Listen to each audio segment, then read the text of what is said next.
Today's voices need to be more than just a pretty voice.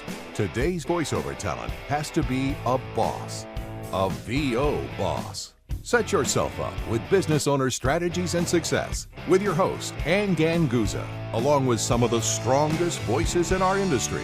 Rock your business like a boss, a VO boss. Hey everybody, welcome to the VO Boss podcast, Business Owners, Strategies, and Success. I'm Ganguzza, and I'm here with my very lovely co-host, Gabby Nistico. Hi. Today's topic, Gabby, is all about, and I've had so many people ask me about this, time management. How to manage your time, how to be productive, because we work from home, and that is so difficult. And I know for a fact that it is definitely a process, to be able to work from home. And there are some people who don't necessarily love it, and because they find it so hard to manage their time. How do you manage it, Gabby? Well, I think the first thing that I'll get to that in a second. How do you manage it all? I think the first thing is forgive yourself and understand that it takes time to time manage. It's not a gift that everyone has right away.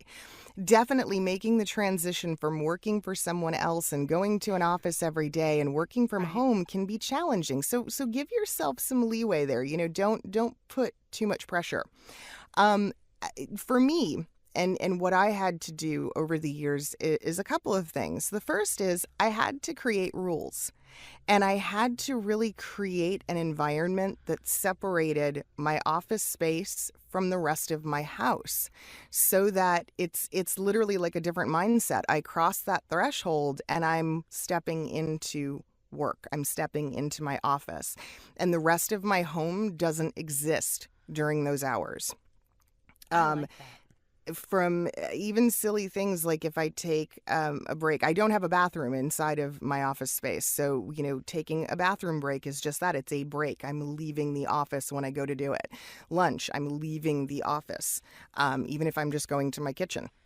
And so really forcing yourself to only focus on those things that are work related.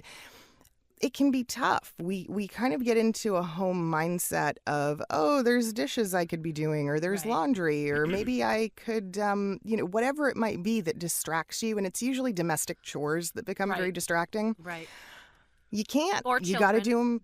Yeah. Or pets. Or kitties. Yep. You've got to really focus on doing them before or after the workday so that they don't interfere. And family can be tough. I hear this from a lot of voice actors too, that my family doesn't get it. They think I'm just home all day. Well, yeah, you are, but you're not. You have to reiterate over and over and over until they get it. You're working and you're busy, and they can't monopolize that time with silly requests or things. Now, I know this can be tough with kids, but certainly your significant other has to get the hang of that. Yeah. And sometimes that takes a little bit of training if they're not in the voiceover industry, which would be my case. Mine as well. Running the water, clanking dishes. Jerry's always trying to cook me something. So I do have that issue. Our husbands, I am pretty certain, are terrified of the consequences of interrupting our flow during the workday, because they need to be. I mean, that's just it. We're focused and we're driven, and they kind of have learned. James and Jerry, God bless them. These men that put up with us. That's right.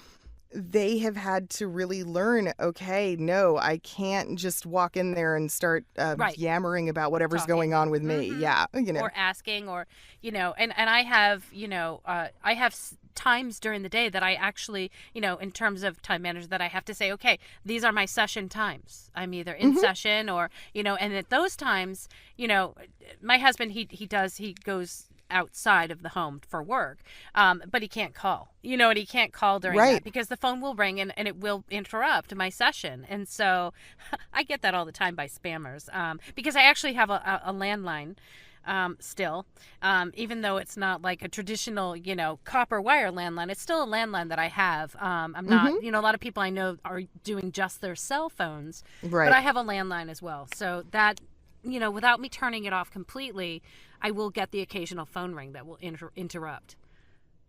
Yeah, and little things can make a big difference with balancing that homework life. Two things that I'll suggest. One is a Google Calendar, if everybody in your house is tech savvy enough to get on board with Google that. Calendar. Yeah, a Google Calendar where they can check and they can see, okay, Right. Mom's in a recording right now, Right. or, whatever's going on. The other thing for the non-techie, because it works well in other areas for most households, is a whiteboard. Yeah. Just a weekly calendar whiteboard where you're writing in the times that you absolutely positively cannot be disturbed for sessions so that they know. Yeah. I like your first suggestion only because I live by my Google Calendar. I really do. Yeah. And it's super easy to configure the calendar to share. And so, you can share your calendar with, the members of the family so that they know when you're in session. And literally I live by my calendar. I have sessions scheduled all the time. And as a matter of fact, it's about the only way I can efficiently run my business and manage my time is to have a calendar. So I like that you brought that up. There's all sorts of time management like softwares out there that can help you. And a very essential one for me is my Google Calendar. Yeah, and kids, if you have children, they're so tech savvy nowadays. Yeah. Most of their schoolwork is all online and in a calendar form. They'll adopt to that system pretty quickly. You just have to give them the tools to be able to check it and interact with it. One of the things that I know that happens a lot too for parents with kids is you do have to schedule some certain kid activities during your workday. For a while, my stepdaughter lived with us, and one of the things that I learned really, really quickly was when she got home from school at about 3:30 in the afternoon, I had to block about a half an hour every day from like 3:30 to 4 o'clock so that literally she could come home and tell me about her day. Right.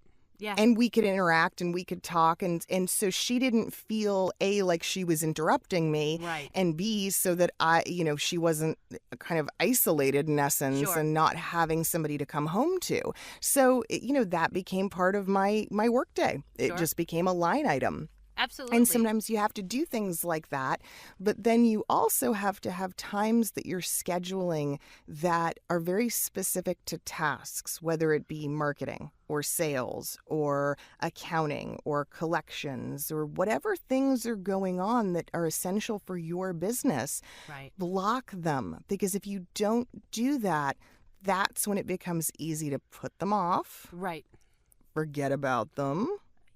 Absolutely. Procrastinate, or whatever else happens, and then too much time goes by. Right. And I think it's important that you mentioned, in addition to just being in the booth and doing voiceover, there's so many different, aspects to your voiceover business. You need to be able to schedule in that time. And I remember, I've done both part-time and full-time voiceover, and I think it's God bless the people who do part-time. I think sometimes that's even harder to manage. That's where your time management really comes into play, because I didn't realize when I started doing part-time, I had my regular 9-to-5 job, which was really a 9-to-6, or, because I worked in IT. So it was, I was always dealing with overtime.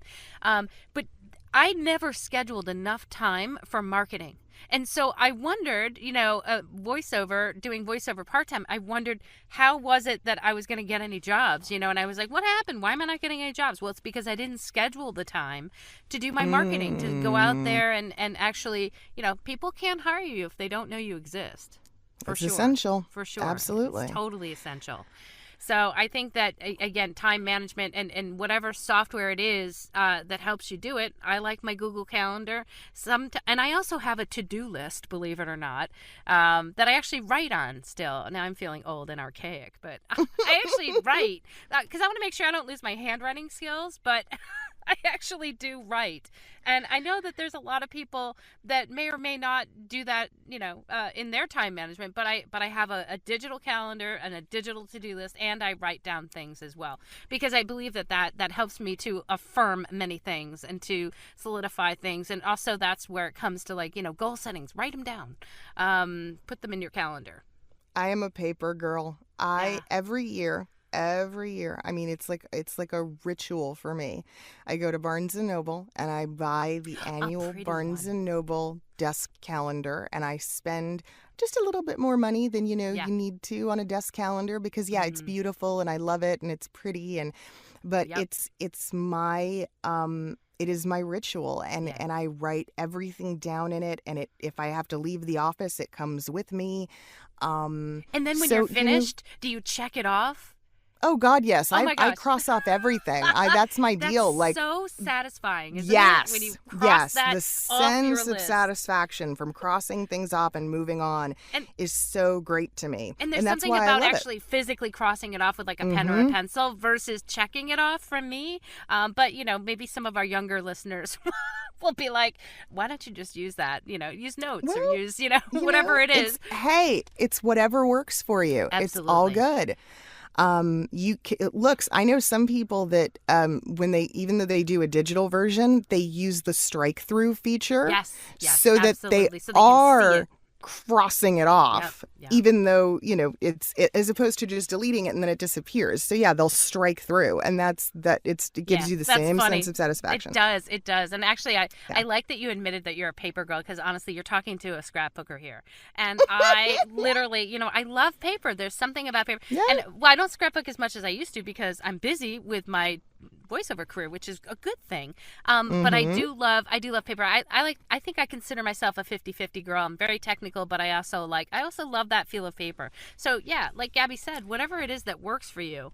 But definitely write that down. Allocate those times for marketing. Allocate those times for, social media even. I think there's something to be said for social media where, I know a lot of people tend to just get lost in social media, and, you have to really, I think, schedule times to be on social media. And they've done studies that, it is very addicting, being on the computer and being online. And so that is a very real and present thing that we have to deal with. And even myself, being the tech girl and loving the internet the way that I do, I have struggled with that. I have truly struggled with that. And it is something that literally sometimes you just have to turn it off, but schedule those times into your calendar for when you do social media promotion or marketing.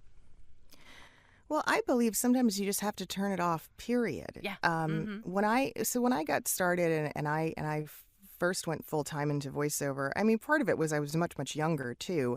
So I had a lot more energy and a lot more stamina, but I would work like nonstop. It felt like it was 7 days a week, 24/7. I was always on. I was always available. It was whatever it took.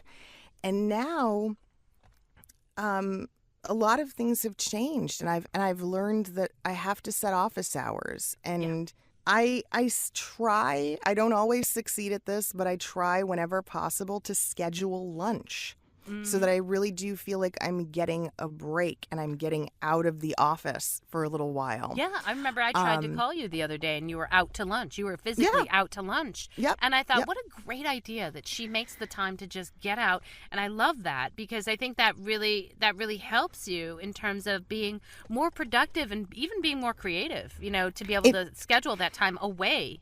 It does. And it also creates less friction and less problems with your family. Yeah. I know when we first got together, my husband's probably biggest complaint was just that I was always attached to a device. Me too. Us time was always being interrupted by my work. So I started to set some boundaries there. But what was really funny and I think used to drive him nuts a little bit, but he had a good sense of humor about it. He worked a regular job and he would leave and he would go to work and come home. Well, sometimes when he came home at, maybe anywhere between, let's say, 5:30 and 7 p.m., I was like a rabid dog. Let's go out. Let's go do something. Let's go out. Let's go out. Let's go. Where do you want to go? Do you want to get something to eat? Do you want to go do something? Do you want to go to the mall? Let's just walk around. And I was a loon. And he would be like, what the hell? What is the matter with you? And he would want to be decompressing, I'm sure. Right. He wants to home. decompress and come home and chill. And I just want to get the hell out of the house because I've been in it all day. I think it's important to schedule time out of the house. Absolutely. Because you go crazy. We talk to ourselves in a padded booth. That's what we do, right? Yeah. Get out of the booth. Right. So make those things priorities. And yeah, here's the other thing. Don't be afraid to tell people that you have a life. I see this sometimes. I see it a lot. Again, newer talent who are afraid to tell a client, no, I'm sorry, I can't schedule a session for Saturday morning. My kid has a soccer game. Right. You know what? You're allowed to be a human being and you're allowed to have a family. And I promise you, no one's going to judge you or think less of you because you're putting them first. And that's okay. You know, that's really great. And you know what? I actually had a client. If the client doesn't understand, then I'm not quite so sure that you want to have that client. I did have one client the other day, last week, that said to me, well, I have another talent that can turn this around in 2 hours when I give it to him. And it was like on a Sunday. And I said, I have my own boundaries. It took me a long time to have boundaries to not work on Sunday. I tried not to work on Sundays at all, ever, even for somebody who wants an emergency sort of turnaround. But that client, when they said to me, well, I'll just hire that other voice talent. And you know what? I mean, I know you guys don't want to hear that. You don't want to lose the job because you're not available. But sometimes that's the type of client that is going to be one of those clients that will nickel and dime you and expect you to turn around everything in the next minute, which is physically impossible sometimes. And that, when your client doesn't treat you with that type of respect, that, gosh, we're all human beings, we really are. And if you think I can just like whip this out in the next 5 minutes for you and I don't have other obligations or other sessions coming up, I'm always trying to tell my clients in advance, I have a session between, I can schedule you in this time, and this time, but I have sessions here. As much as possible, I try to keep my clients informed and I try to be available for them. But if I can't be, then you have to be absolutely okay with telling your clients. And I know there's some talents that don't even want to go on vacation. And they bring their equipment with them. And so, sometimes I think it's nice to just go on vacation and not bring the equipment. I do it all the time. I get asked, what do you use mobile? And I go, I don't. Right. And that's shocking to people. They're like, how do you do that? I'm like, I send book out notices. Yep. I give my clients ample notice and I pack my bags and I go. Right. Because and that is a therapeutic. Good thing. Yeah, you have to be able to. You need to be able to have that creative time to be able to refresh. I'm always amazed by the amount of, if you're on pay-to-plays, the amount of pay-to-play jobs that come in over holidays and weekends and stuff like that. And it's become like this rat race to keep up with that. No, turn it off, walk away.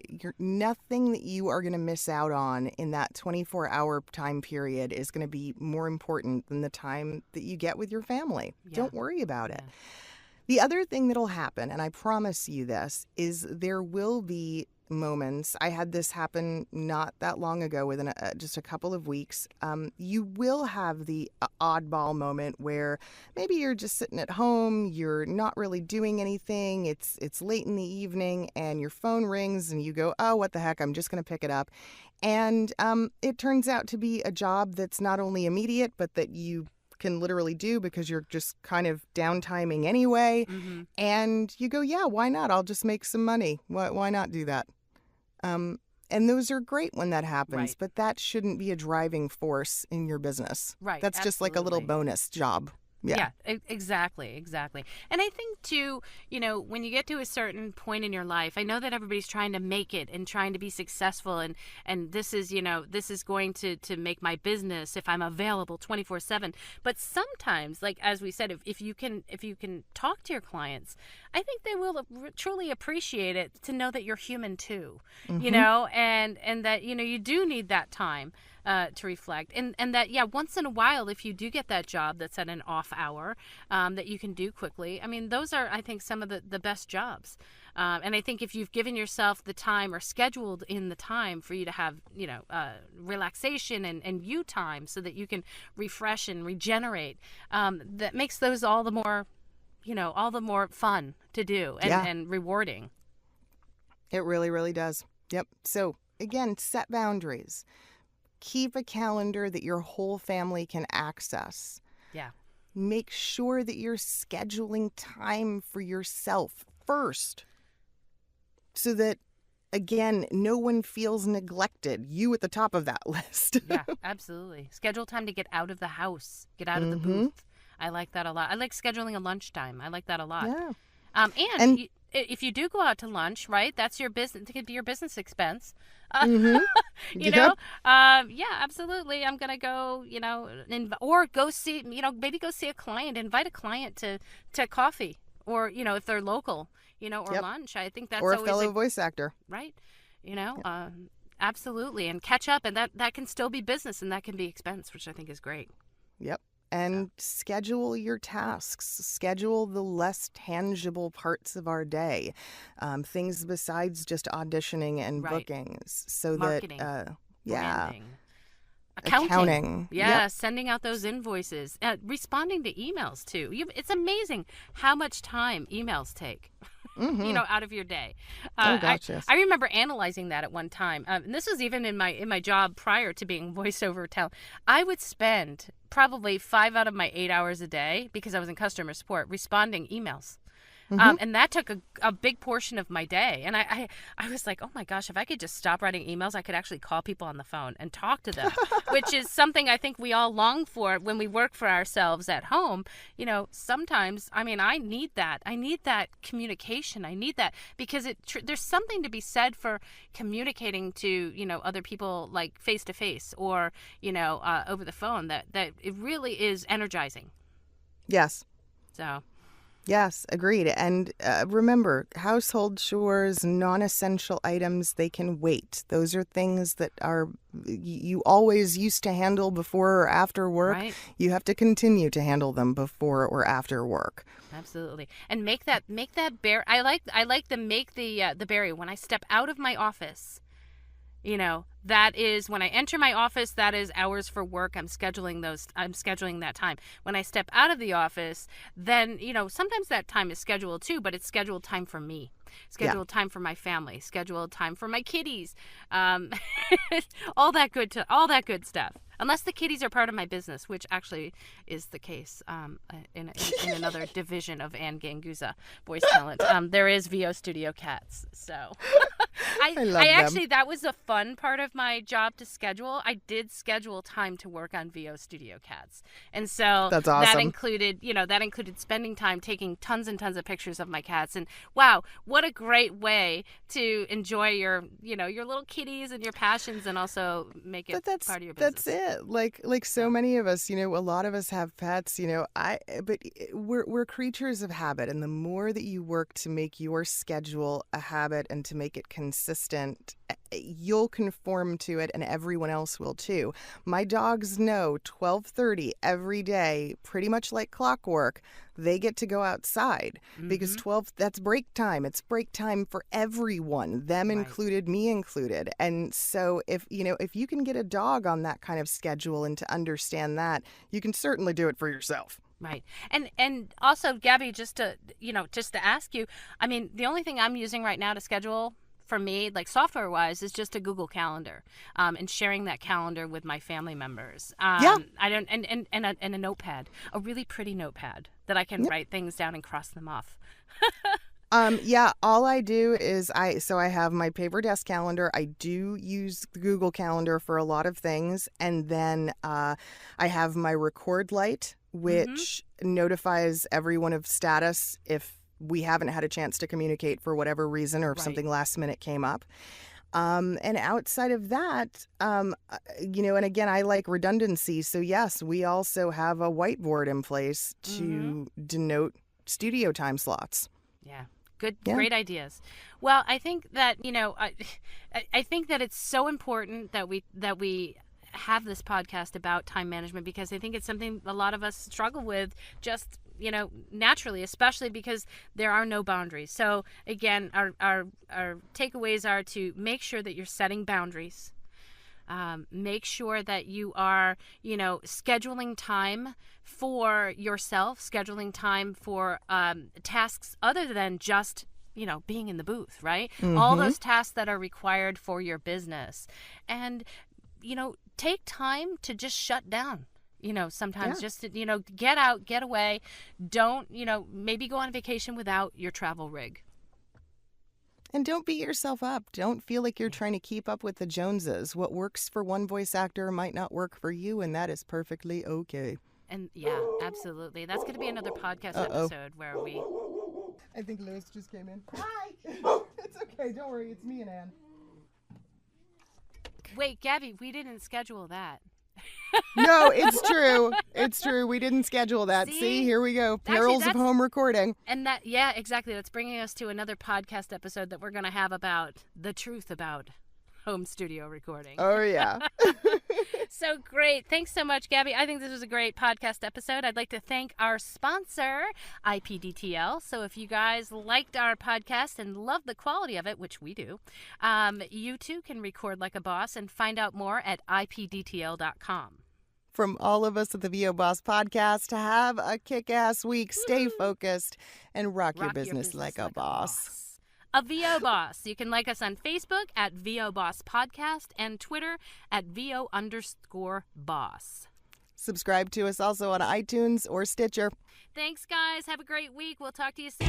Join us next week for another edition of VO Boss with your hosts, Ann Ganguzza and Gabby Nistico. All rights reserved. Ann Ganguzza voice talent in association with 3 Moon Media. Redistribution with permission. Coast-to-coast connectivity via IPDTL.